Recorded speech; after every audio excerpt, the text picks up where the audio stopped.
네, 돌아온 비하인드 뉴스 시간입니다. 오늘도 이성대 기자와 함께하겠습니다. 자, 이 기자 바로 볼까요? 네, 첫 번째 이슈 보겠습니다. 이제 만나러 갑니다. 이재명 대표가 오는 20일 삼성전자 이재용 회장과 만나기로 해서 정치권 관심이 커지고 있습니다. 네. 두 사람은 공개석상에서 만난 적이 거의 없습니다. 이번에 민주당이 제안을 했고 삼성 측에서는 청년 지원 사업을 같이 둘러보는 프로그램으로 수락을 해서 성사가 됐습니다. 네. 최근 이재명 대표가 성장 메시지를 계속 내놓고 있는 상황에서 국내 최대 기업을 만남으로써 그 정점을 찍는 모습을 연출하는 게 아니냐는 분석이 있습니다.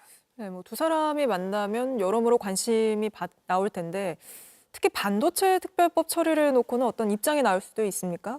그렇습니다. 아무래도 관심이 있죠. 네. 일단 앞서서 야당에서는 반도체 급한 자금 지원이나 정책 지원부터 하자.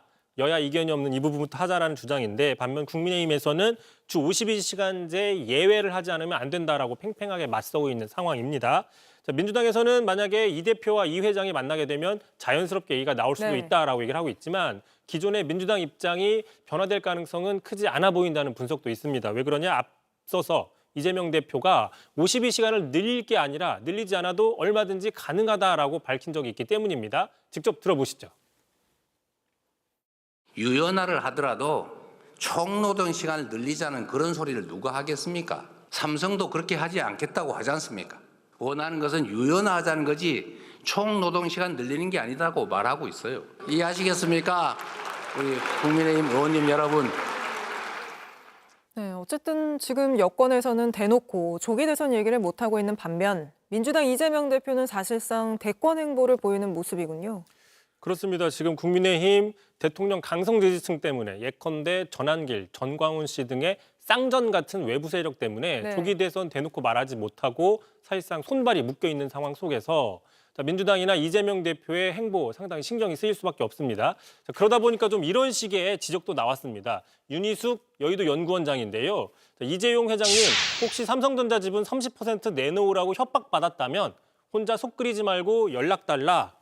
있지도 않은 K 엔비디아 뜯어먹을 생각부터 하는 이재명 대표 질의 걱정이 앞선다라고 얘기를 했는데 네. 앞서 어제 저희도 전해드렸지만 이재명 대표가 공공이나 국가 투자를 통해서 엔비디아급의 어떤 AI, 빅테크 기업을 키우게 되면 그 이익을 좀 나눠 가질 수 있다라는 발언을 문제 삼고 이재명 대표의 경제관 신뢰할 수 없다고 지적을 하는 겁니다. 네. 그런데 앞에 문장 보시면 이재용 회장님 속 끓이지 말고 협박받았다면 연락 달라. 마치 납치됐다면 수신호해달라 이런 것도 아니고 국내 최대 기업 회장에게 뭔가 좀 희화화하는 게 아니냐라는 지적도 한편에서 나오고 있습니다. 알겠습니다. 두 번째 키워드는 뭔가요? 두 번째 키워드입니다. 누가요? 네. 민주당은 서천호 국민의힘 의원 제명촉구 결의안과 의원직 징계 요구안을 제출했습니다. 서천호 의원이 지난 주말이었죠. 탄핵을 반대하는 집회에서 헌법기관임에도 불구하고 헌법기관들을 공격하자라는 식의 어떤 내란을 선동하는 게 아니냐라는 식의 발언을 해서 상당히 논란이 있었습니다. 먼저 그 발언 다시 한번 들어보겠습니다. 공수처, 선관위, 헌법재판소 불법과 파행을 자행하고 있습니다. 이 모두 되려 부수해야 됩니다. 부수자! 유튜버도 아니고 국회의원이 게다가 이 국정원 2차장 또 경찰 고위 간부 출신이잖아요. 그래서 이런 반헌법적인 발언을 해서 굉장히 논란이 일지 않았습니까? 그렇습니다. 그러다 보니까 민주당은 또 앞으로 내란 선동 혐의 등으로 형사고발도 검토하고 있습니다. 네. 참고로 이게 집회 발언이기 때문에 의원의 면책특권이 적용되지 않기 때문에 만약에 그렇죠. 수사가 될 가능성이 크다라는 분석이 있고요.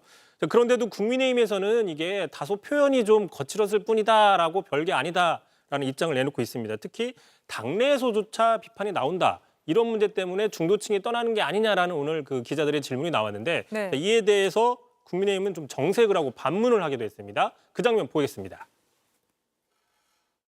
당내에 어떤 목소리가 있다는 거죠? 당내 누가요? 헌법기관들이 그동안 국민의 불신을 쌓아왔던 부분들에 대해서 그런 비판적인 표현을 하신 것으로 이해하고 있습니다. 또 다른 질문 있으십니까? 당내에 저런 비판이 없다는 취지로 받아친 거군요. 근데 바로 있죠. 김종혁 전 국민의힘 최고위원입니다.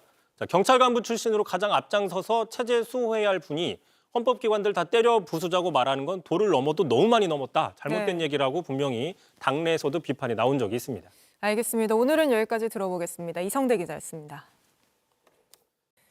JTBC 뉴스를 시청해 주셔서 고맙습니다. 저희는 저녁 6시 30분 뉴스룸에서 뵙겠습니다.